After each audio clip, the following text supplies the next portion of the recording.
Plan de Lucha contra la Delincuencia se presenta en septiembre de 2002, en palabras del propio gobierno, con la intención de barrer las calles de esos pequeños delincuentes que nos amargan la vida. Y porque queremos más seguridad, vamos a barrer las calles españolas con la ley en la mano de los delincuentes, de los pequeños delincuentes que amargan la vida de nuestra gente. ¡Vamos a barrer!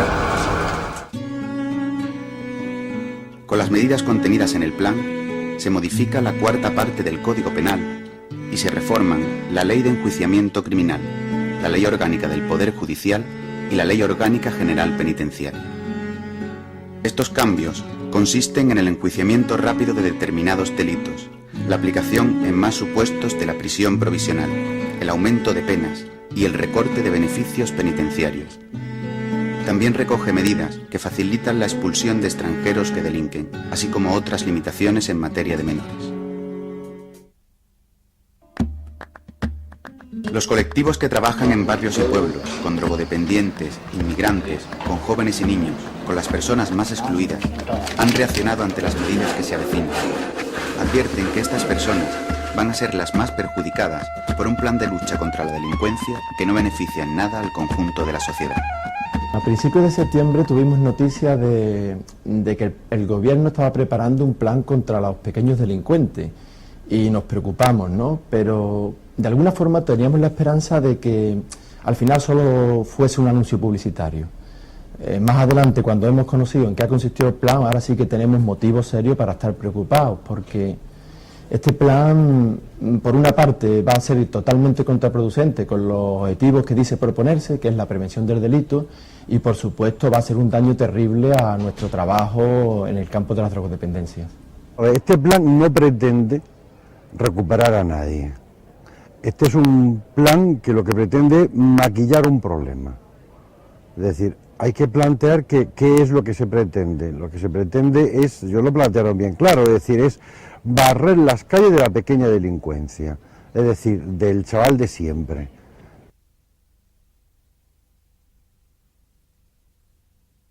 Los medios de comunicación han venido difundiendo casi a diario noticias sobre el supuesto aumento de delitos.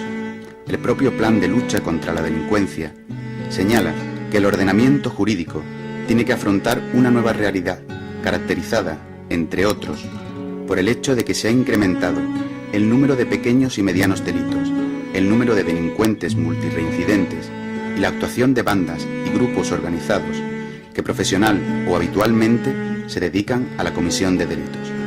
El peligro con esto también es si empezamos a pensar que el problema de inseguridad de nuestra vida se debe a un grupo de criminales, pues hay que buscar gente para jugar este papel, para que la cogemos, la metemos en la cárcel y sentimos seguros. Entonces, ¿quién vamos a coger? Pues vamos a coger colectivos que están mal vistos desde el principio, tienen poca capacidad de defenderse, que no despierta solidaridad dentro de la población. Entonces, ¿quién son estos grupos? Pues actualmente en España son gitanos, inmigrantes y drogadictos. Y ese es el 95% de la gente que está en la cárcel aquí en España. Y no porque hacen más delito, los seleccionamos.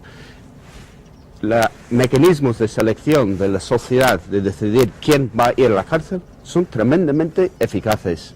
¿Cómo se vende un producto? Creando la necesidad de ese producto. ¿Qué es lo que está pasando? Pues crear miedo para abordar las consecuencias del miedo. Poco después de que el gobierno presentara este plan, la Fiscalía General del Estado llamaba la atención sobre el significativo aumento de los delitos investigados en los juzgados en el año 2001. Sin embargo, hay voces que rechazan las cifras oficiales y que llaman la atención sobre aspectos relacionados con los datos sobre delincuencia. Si comparamos cifras de los años 90 y 91 de delitos conocidos, que es la única base objetiva para ver si realmente la inseguridad se ha incrementado, y los comparamos con los del año 2001, vemos que en el año 2001 había menos delitos conocidos. Por tanto, es incierto que en la década pasada se haya incrementado la inseguridad. Debería haber un debate social claro, y había que hablar claro y decir claramente las cosas. Incluso debatir un modelo de seguridad ciudadana. La seguridad ciudadana basada en el juzgado de guardia y en la policía, o en la seguridad ciudadana basada en principios de igualdad, en principios de integración social.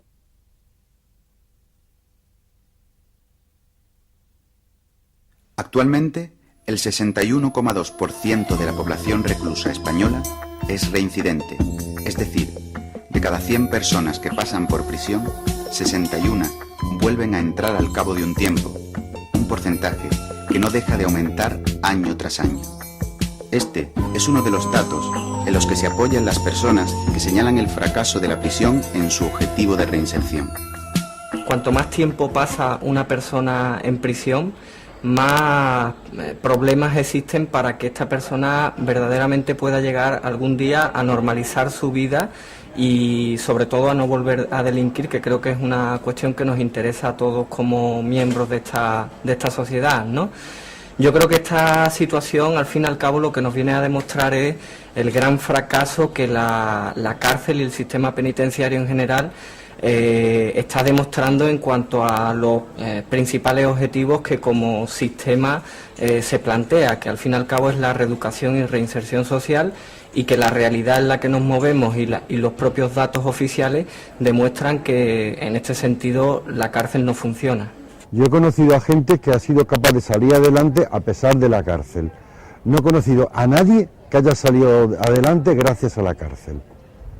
A pesar de la cárcel, a costa de la cárcel, en contra de la cárcel, mucha gente. La cárcel es un depósito de cadáveres en vida, ¿no? No tiene sentido recuperar a nadie en la cárcel. No se recupera para la sociabilidad aislando de la relación social. Y mucho menos a estos chavales que tienen una historia de perdedores, que nunca se les ha hecho caso y se les castiga encima por fracasar. Yo me llamo Paquito, entré en prisión por una causa que tengo pendiente. Me sacaron de una asociación Jomás y estoy allí cumpliendo condena, rehabilitándome. Y ahora por otro juzgado me quieren volver a meter en prisión y eso para mí sería un paso para atrás. Si vuelvo a prisión yo creo que me moriría de pena, ¿no? Porque allí no lo paso nada bien, ¿no? Y también ya por mi familia y mi madre, que por darle una alegría. Incluso la propia Dirección General de Instituciones Penitenciarias, Departamento del Ministerio del Interior encargado de la gestión de prisiones, reconoce el fracaso de la prisión para reinsertar a las personas. Así lo señala, por ejemplo, un informe de la Central de Observación de Instituciones Penitenciarias de 2001.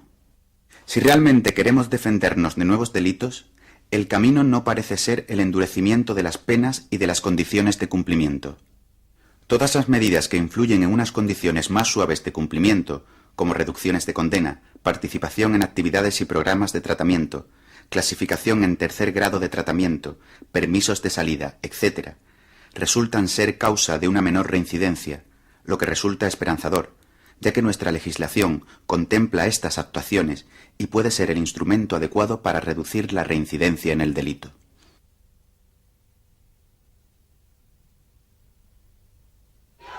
Uno de los aspectos en los que más inciden las organizaciones sociales es que las reformas del Plan de Lucha contra la Delincuencia se orientan en dirección contraria a la política de reinserción y reeducación. Numerosos juristas y otras personas relacionadas con el ámbito penal coinciden en señalar que en su conjunto el plan supone un paso atrás. El plan de delincuencia, en definitiva, va a suponer el llevar más gente a prisión, el aumentar sus condenas y el dificultar mucho la preparación para la salida en libertad. Con estas medidas, en la práctica, van a suponer un atentado a todo el trabajo que estamos haciendo muchas organizaciones sociales, y en particular las que estamos trabajando en la drogodependencia. El derecho penal que nos propone ahora mismo el Gobierno contra estas medidas son el ojo por ojo, el diente por diente, es un derecho penal de la venganza. La verdad es que esto, para cualquier persona que haya estudiado un poco derecho penal, se da cuenta de que estamos dando un paso atrás de 100 años. Todas estas medidas que lanza el Gobierno tienen un denominador común, y es olvidémonos de la reinserción social, de trabajar con las personas que, en fin, vulneran los mínimos establecidos en el Código Penal, olvidémonos de las medidas alternativas a la prisión, olvidémonos de las medidas de apoyo a la víctima a través de la propia, de que el propio delincuente o de la propia persona que ha cometido el delito asuma que ha cometido un delito y haga una composición con la víctima, etcétera. Olvidémonos de todo eso y lo que vamos a hacer es, vamos hacia un derecho penal vindicativo y retributivo.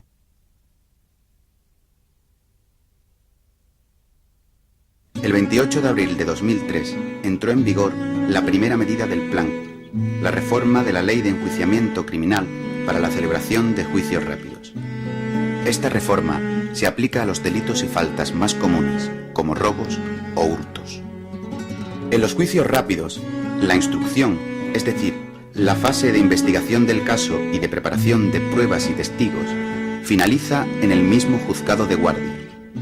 El juicio se realiza en el momento o en un plazo máximo de 15 días. En el enjuiciamiento rápido de las faltas, el juicio se celebrará en el mismo juzgado de guardia o en un máximo de 7 días. También se modifica el llamado procedimiento abreviado, de forma que pueden celebrarse juicios en los que se piden hasta 2 años de condena sin que esté presente la persona imputada. La legislación actual contempla tanto la drogodependencia como un atenuante, como la posibilidad de medidas alternativas también para el caso de los drogodependientes. Con los juicios rápidos va a ser bastante difícil en muchos casos acreditar la drogodependencia o demostrar la evolución favorable de una persona en un tratamiento, porque los informes muchas veces suelen tardar hasta meses, ¿no? Los efectos prácticos de los juicios rápidos van a ser la indefensión de muchas personas, sobre todo de personas débiles desde un punto de vista cultural o económico. Un chico de Sevilla, que era aparcacoche, una noche tuvo necesidad y robó la radio de un coche. Por este robo, el fiscal le pedía 3 años de condena. Su abogado, que hizo un trabajo muy bueno, solicitó en el juzgado de guardia informe del médico forense, que se le hizo en el acto. Más adelante solicitó informe del CPD que acreditara su historial de drogodependencia, así como su evolución. Este informe tardó 2 meses y por último solicitó informe psicológico, que ya con esto hubo algo de más problemas y tardó 7 meses. Incluso se tuvo que suspender el juicio. Pero bueno, con toda esta información tan valiosa, el juez se pudo hacer una idea de lo que era esta persona, no solo del hecho que cometió, y le impuso la condena de 8 meses y no de 3 años como se le pedía en un principio, con lo que él, el acusado en este caso, no tuvo que entrar en prisión y hoy en día se encuentra incorporado a la sociedad, está trabajando, continúa con su programa de metadona y pensamos que muy positivamente.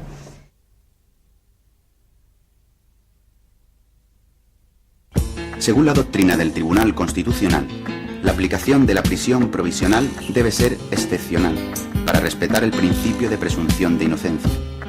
La reforma prevista, por el contrario, amplía aún más los supuestos en los que se aplica la prisión preventiva. Hasta ahora, se podía aplicar en conductas castigadas a partir de 3 años y de forma muy excepcional en penas inferiores. Con la reforma, se va a poder aplicar de forma generalizada en conductas castigadas a partir de 2 años y para penas inferiores se abre la puerta a su aplicación sin obstáculos. Actualmente, se encuentran en prisión provisional más de la 1/5 parte de las personas presas a la espera de juicio. El anteproyecto, sobre la excusa, por así decirlo, de que había que reformar, como es cierto, la ley de enjuiciamiento criminal en esta materia, va en dirección opuesta, porque en vez de convertir en excepcional la prisión preventiva, la convierte en regla.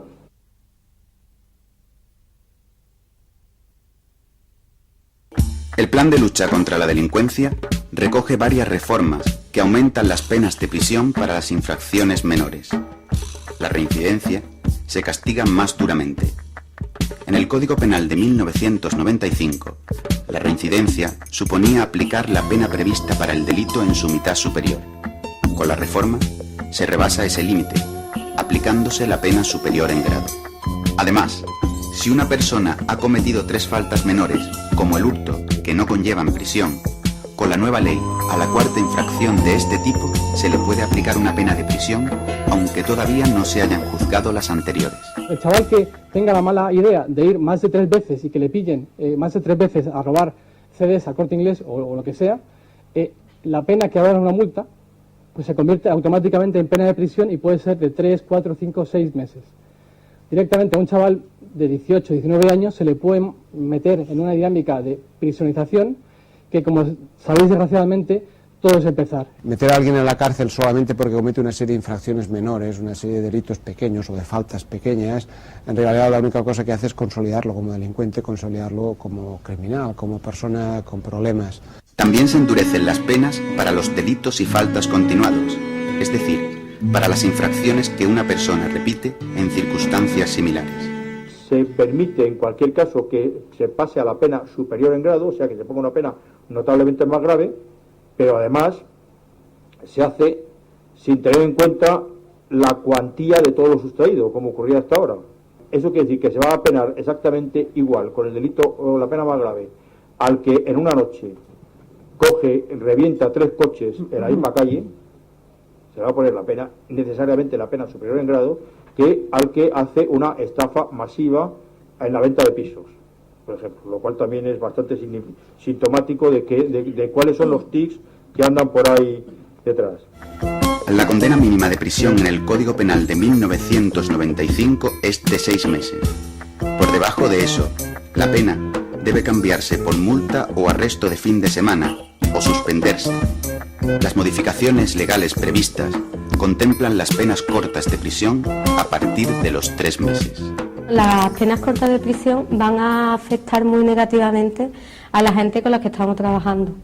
En el caso de los jóvenes, pues va a suponer que van a entrar en contacto con el medio penitenciario, con lo cual se va a cortar todo, un trabajo, una intervención que se venía realizando con ellos, y el contacto en prisión pues va a originar un desarraigo familiar, pérdida de contacto con el medio laboral o escolar, depende de dónde esté el chaval, ¿no? Y con la asociación y con toda su red social en la que estaba establecida, y todo por faltas o delitos pues pequeños y sin importancia, porque tampoco son cosas que pongan en peligro a nadie ni que ocasionen un daño exagerado, ¿no? Por otra parte, con jóvenes, jóvenes o no tan jóvenes, drogodependientes con los que estamos trabajando, pues ya a nivel laboral, judicial, de salud, de tratamiento instaurado ya, todo eso también se va a cortar y van a entrar dentro de un círculo vicioso pues de prisión del que después es bastante difícil salir. Con respecto al aumento de pena, lo importante no es que una persona esté 1 año, 2 años, 5 años más en prisión. Lo importante sería que la persona cuando salga de prisión no vuelva a delinquir. Y algo que la experiencia nos ha enseñado, y las propias instituciones penitenciarias en sus estudios lo reconocen, es que el aumento de condena, el aumento de la pena, nos lleva a un aumento también del delito. Es decir, que si queremos evitar reincidencia, no es precisamente aumentando la pena, sino más bien adoptando el camino contrario.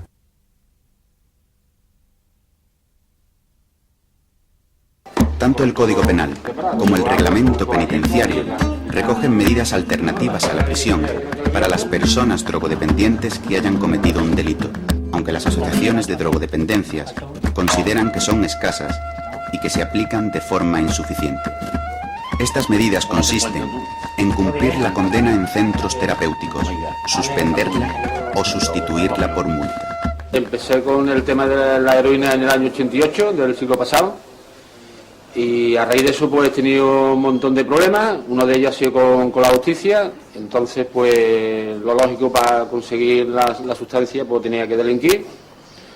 Y en una de las veces pues me pillan llevándome 2 ventanas de aluminio y fui condenado a 1 año o 2 años de cárcel, a lo cual a raíz, mientras que me llegaba la contestación y eso, pues me quito yo a pulso.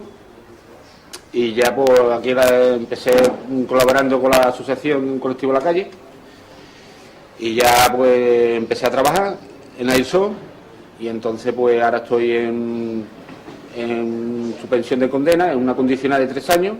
A mí la situación mía me ha valido y pienso que esta alternativa de colaborando en asociaciones y dándole más oportunidades al drogodependiente le viene mucho mejor que entrar en prisión. Yo creo que sería un atraso que a un drogodependiente lo ingresaran. Yo creo que debería haber más alternativas. Hay alternativas de metadona, hay asociaciones y es mucho más válida y más positiva que la cárcel. En lo que respecta a la suspensión de la condena para los drogodependientes que hayan cometido el delito a causa de su adicción y se someten a tratamiento, aumenta el límite para poder aplicarse de 3 a 5 años de condena. Pero esto no es tan significativo si tenemos en cuenta el incremento general de las penas con las reformas del plan.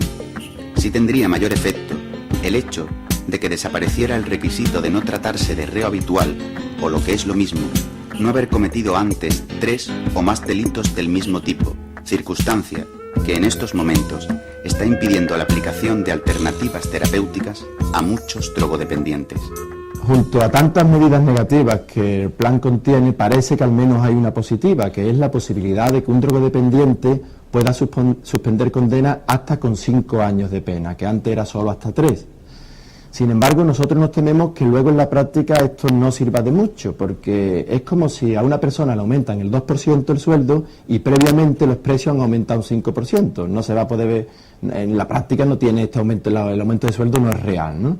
Entonces, nos tememos nosotros que los drogodependientes que pudieran verse ahora beneficiados hasta con la suspensión de 5 años resulten con condenas de hasta de 6 o de 7, con lo que en la práctica será imposible que se beneficien de ello, ¿no? La reforma debería ir dirigida a permitir que cualquier drogodependiente pueda ir a un centro de tratamiento en lugar de a prisión, con independencia de su trayectoria delictiva o de los años de condena que haya tenido. Esto creemos que es mucho más beneficioso que poner tantísimos requisitos a esta medida del Código Penal que después no se puede aplicar a la mayor parte de los drogodependientes.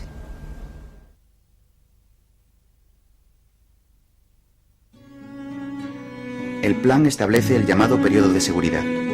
En condenas de más de 5 años hay que esperar a cumplir la mitad para poder obtener el tercer grado. Se añaden también más requisitos para poder acceder a permisos, libertad condicional y la propia clasificación en tercer grado, que abre la puerta a muchos beneficios penitenciarios. En este sentido, estas reformas suponen un importante recorte de estos beneficios. La aplicación del artículo 162 del reglamento penitenciario, que establece un periodo de seguridad de la mitad de la condena, con lo cual ahora mismo personas que se están beneficiando del reglamento penitenciario y de esta medida van a dejar de beneficiarse precisamente por la modificación de esta norma que se quiere cambiar. Podríamos hablar de la persona que después del trabajo de seguimiento, de apoyo y todas las gestiones que nuestras asociaciones realizan ante instituciones penitenciarias para alcanzar beneficios penitenciarios, por ejemplo un tercer grado, pues finalmente se consigue que esta persona acceda al tercer grado y o bien acceda a un trabajo o bien a una comunidad terapéutica. Las medidas que contempla el plan en este sentido, lo único que van a provocar es que sea más difícil que desde nuestras asociaciones se consiga el que las personas con las que trabajamos accedan al tercer grado penitenciario. Evidentemente esto lo único que hace es que en vez de dar alternativas más útiles que la estancia en prisión al drogodependiente, se perpetúa en muchos casos su permanencia en ella, ¿no? Con la inutilidad que esto representa tanto para la persona como para la sociedad en general, ¿no? Ni yo ni mis compañeros sabemos cómo nos vamos a planificar la intervención con aquellas personas con condenas largas y que no van a salir de permiso, no se les va a poder conseguir un tercer grado ni cualquier otro beneficio penitenciario. Porque ¿cómo vamos a intervenir nosotros con la gente que está allí dentro de prisión? ¿Cómo vamos a motivarlos para que tengan un tipo de tratamiento, que lo lleven bien y todo lo demás? Si cada vez la gente va a estar tanto más tiempo en prisión como que le va a costar mucho más salir. ¿Qué objetivos nos vamos a planificar en la intervención con ellos? Con condenas de años. Es algo que nos estamos preguntando, lo estamos debatiendo, pero la verdad que lo único que se nos ocurre es evitar que los efectos negativos que la prisión tiene en las personas sean lo menos posible. Y poco más, trabajar a nivel jurídico penitenciario con ellos, que sus derechos se cumplan, pero la verdad es que poco más vamos a poder hacer con ellos. El que una persona pueda salir con permiso de fin de semana, o pueda salir a trabajar, o pueda salir a estudiar, o pueda salir para estar en un tratamiento de drogodependencia o en libertad condicional, todo esto se ha venido demostrando como una cosa bastante efectiva a la hora de prevenir que vuelva a delinquir en el futuro, ¿no? la negación a los beneficios penitenciarios, la negación a poder acceder a los beneficios penitenciarios nos va a conducir inevitablemente a un aumento del delito también.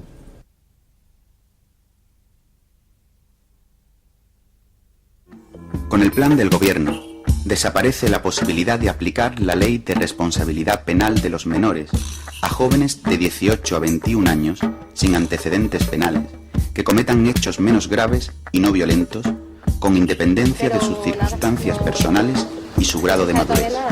Cuanto más se contribuya a crear espacios en los que los menores o los chavales jóvenes de nuestros barrios, o no tan jóvenes, puedan entrar en contacto con la realidad de la cárcel, más estamos contribuyendo a hacer delincuentes, eso sí, profesionales, como bien dice la reforma. Al final vamos a conseguir que sean profesionales, pero a la fuerza, a base de mantenerles en prisión y entrar en contacto con una realidad muy perversa.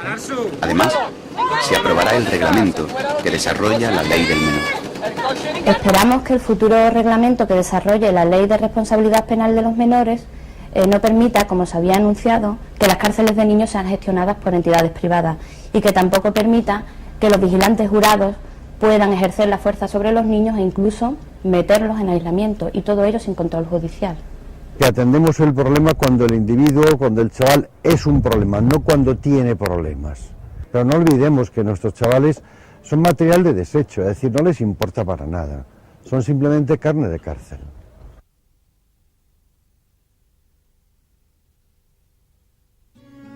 Cuando entre en vigor la reforma planteada en materia de extranjería, la expulsión automática será la respuesta para los extranjeros en situación irregular que cometan delitos con penas inferiores a los 6 años. Nosotros entendemos que la expulsión, tal como está planteada en la reforma, es totalmente incongruente, porque vemos que el juez lo que se convierte es en un mero ejecutor de lo que dice la autoridad gubernativa en el tema de la expulsión. Entonces vemos que personas, por ejemplo, que vienen a España para delinquir, que cometen delitos violentos, pues estas personas se decreta la expulsión y ya no hay posibilidad ni de indemnizar a las víctimas, ni tampoco satisface la responsabilidad civil, por lo tanto la finalidad retributiva de la pena pues no se cumple. Con este mismo rasero también se mide a personas que no están legales en España, sin embargo pueden estar trabajando de forma ilegal, tienen familiares que sí tienen la nacionalidad, por lo tanto tienen arraigo, y personas que a lo mejor pueden cometer un error. Entonces puede ser que, por ejemplo, den positivo en un control de alcoholemia y entonces ya cometan delitos y también se les expulse. Expulsión totalmente injusta, no se ve la justicia a cada caso concreto, porque estas personas están plenamente integradas en la sociedad y sí pueden tener una convivencia pacífica y sin ningún problema, como lo están demostrando. Tiene otro aspecto muy útil para muchos estamentos de poder. Es mentira que no se quiere que vengan inmigrantes. Y que no se quiere que vengan inmigrantes sin papeles. Se quiere que vengan, y muchas. ¿Por qué? Para trabajar barato. Gran oferta de mano de obra. Pues mira, trabajar barato. Y en grandes partes del país cada vez más. Sectores hostelería, construcción, agrícola, trabajo doméstico, cada vez más se están basados en la explotación terrible de extranjeros. Entonces, ¿qué pasa? Extranjeros, si se empieza a organizar, pues para exigir lo mínimo, derechos básicos como cualquier trabajador, pues es un problema. Y aún más si se une con trabajadores nacionales. ¿Qué es la mejor forma de asegurar que esto no pasa? Criminalizar al colectivo inmigrante. En lugar de verles como víctimas del delito de explotación, de trabajar sin contratos, de denegación de derechos fundamentales, lo vemos como verdugos, como el peligro, como ellos son el conflicto.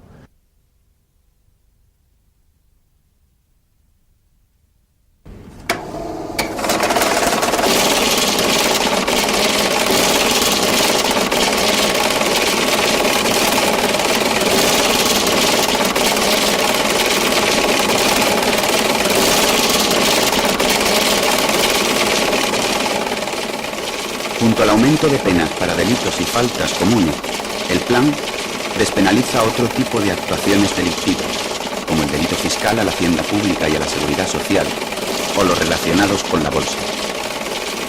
Lo más negativo, a mi juicio, es que el anteproyecto pone de manifiesto de manera muy gráfica cuál es la concepción de delincuencia y cuál es la concepción de seguridad que se tiene. Porque resulta que al mismo tiempo que se está reforzando y endureciendo la respuesta penal respecto de un tipo concreto de delincuencia, que es la delincuencia que podríamos llamar de marginación, aquella aquello de limpiar las calles y tal, siempre se está pensando en la misma delincuencia. Luego, curiosamente, en otra delincuencia, lo que se hace es dulcificar esta respuesta penal, en concreto, con la excusa también de que aquello que estaba expresado en pesetas, ahora hay que expresarlo en euros, pues resulta que se despenaliza. El delito fiscal, o sea, la defraudación a la hacienda pública o la defraudación a la seguridad social, entre 15 y 20 millones de pesetas. Se despenaliza el fraude a los presupuestos de la Unión Europea, que también estaba en 45.000 ECUs antes y ahora pues pasa a 60.000. Se despenaliza la franja entre 75 y 100 millones de pesetas, o sea que son a menos que 25 millones de pesetas, el abuso de información privilegiada por el cual una persona hace ingeniería financiera en la bolsa y despluma a los pequeños ahorradores que han comprado acciones. También el tema de la cárcel lo utilizamos cada vez más para la cierta criminalización de la pobreza. ¿Quiénes están en la cárcel? Pobres. Pero no porque los pobres hacen más delitos que los ricos. Pero si metemos pobres en la cárcel, convencemos a nosotros mismos que los pobres tienen monopolio en la comisión de delitos, no miramos los delitos que hacen los ricos. Y encima no vemos a la gente pobre excluida como víctimas de una reparte injusta de la riqueza de la sociedad, lo vemos otra vez como verdugos, como peligro. El Código Penal viene a afectar a la delincuencia de calle, que parece que es la que más preocupa, ¿no? Me gustaría aquí ver a la delincuencia de cuello blanco, que es la que, desde el punto de vista económico, es la que más afecta socialmente, ¿no? Es la delincuencia más que incide pues, en el tema de vivienda, en los problemas económicos.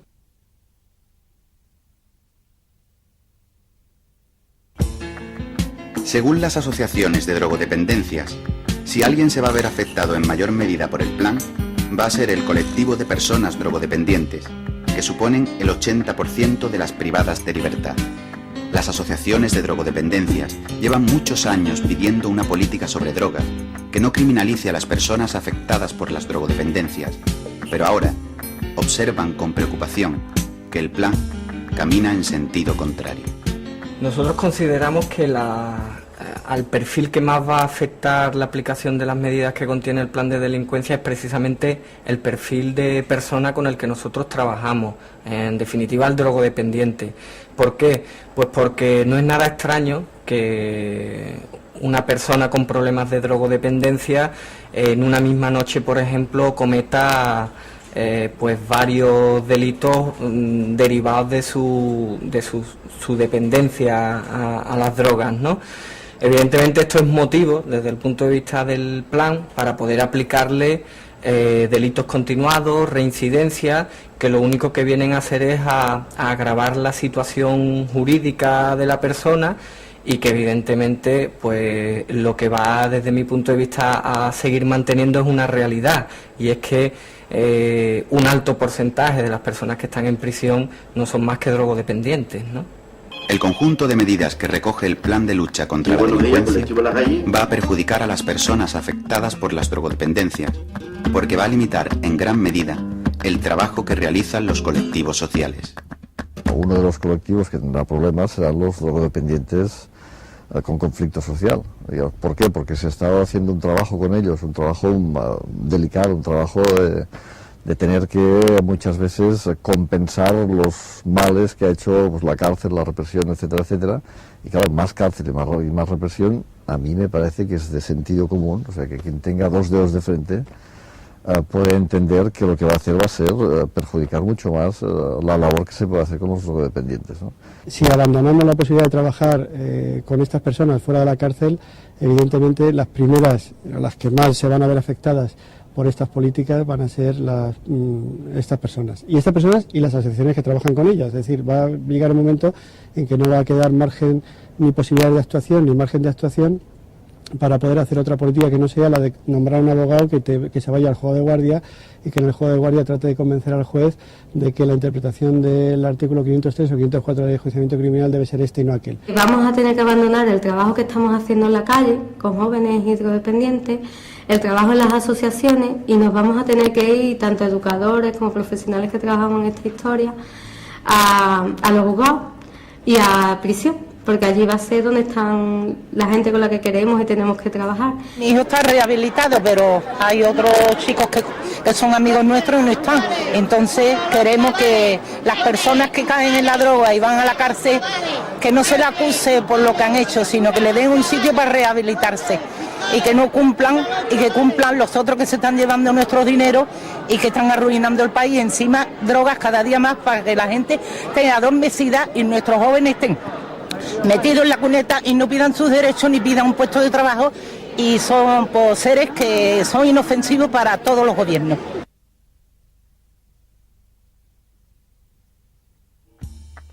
Según los diversos sectores implicados en la incorporación social de las personas con problemas de drogodependencias, el camino a tomar debería ser distinto a lo que propone el plan. Es imprescindible un cambio de raíz y que es absolutamente lo opuesto a que el gobierno con estas medidas represivas pretende. Hay que conseguir que todos los recursos a nivel represivo realmente se planteen a nivel de reparto y a nivel de causas de una sociedad diferente. Echamos en falta en la política criminal del gobierno una alternativa que pueda propiciar mejoras en los barrios en los que estamos trabajando. Y luego dicen que no hay dinero, pues si no hay dinero, ¿cómo es que van a hacer 7 cárceles nuevas? Las medidas sociosanitarias han demostrado una mayor eficacia para la reducción del delito que la prisión. Yo no conozco ninguna experiencia que aumentando la represión haya tenido éxito para combatir a la pequeña delincuencia, más bien todo lo contrario. Sin embargo, sí que tenemos, y además en los últimos 10 años hemos tenido una buena experiencia, como una medida de tipo sociosanitaria, como es el programa de metadona, sí que ha hecho que baje mucho el número de delitos entre los drogodependientes. El hecho de que muchos drogodependientes no se vean obligados a buscar su dosis diaria a cualquier precio ha supuesto en España en general y en Andalucía en particular una bajada del número de delitos. Y yo creo que esto nos demuestra cuál es el camino, que no es desde luego machacar al delincuente, sino combatir las causas que generan la delincuencia. Muchas personas drogodependientes han tenido la oportunidad de reinsertarse gracias a una medida alternativa a la prisión. Gracias a los compañeros de la asociación, pues estoy en la calle, tengo mi trabajo, llevo un pequeño taller, ellos me ayudan, yo ayudo y en fin, lo único que quiero decir que la prisión no era solución para mí, ¿no? Aspectos como la mediación o la conciliación con la víctima o la reparación del daño causado, etcétera, se abandonan absolutamente y se da una medida puramente represiva, vindicativa, y en la que la cárcel es el único instrumento a trabajar. La utilidad de las medidas alternativas a la prisión se centran fundamentalmente en que son las únicas que verdaderamente están orientadas hacia la verdadera reeducación y reinserción social de la persona. Se deberían de utilizar más y potenciar más ante el fracaso del que hablábamos antes del sistema penitenciario. Llama la atención que el gobierno no haya hecho efectivo el anuncio de reducir la pena a los drogodependientes que realizan pequeños trapicheos con las drogas si se someten a tratamiento. Hasta ahora nos parece que han tenido unas penas desproporcionadas y consideramos que lo que debería de hacerse realidad es ese anuncio que en su momento hizo el gobierno de suavizar las penas para aquellos drogodependientes implicados en delitos de trapicheo de drogas si se someten a tratamiento. Son cada vez más las personas y colectivos sociales que defienden, basándose en su experiencia, que la aplicación de las alternativas planteadas beneficiarían a todos los ciudadanos. Consideran que la principal consecuencia de la política actual es el sufrimiento y la angustia de muchas personas que se ven abocadas a la delincuencia y de las víctimas de los delitos que siguen estando desamparadas. Los protagonistas de esta historia no son los policías, no son los políticos, son los educadores, son los maestros, son las familias, es el derecho a un futuro digno. Eso es lo que soluciona el problema, pero eso no les interesa. El empecinamiento en el camino represivo no nos va a conducir a ningún buen puerto. Cuando nosotros hablamos de medidas alternativas, cuando nosotros hablamos de posibilidades para los delincuentes, cuando nos oponemos al aumento de condenas o al endurecimiento de las mismas, no solo estamos pensando en la incorporación de los drogodependientes, estamos pensando también en la paz social, estamos pensando también en la seguridad ciudadana. Si de algo estamos seguros es que los intereses de los delincuentes no están enfrentados a los de la sociedad como algunos pretenden hacernos creer. Si realmente queremos evitar el delito, si realmente queremos evitar sufrimiento de las víctimas, el camino es la reinserción del delincuente.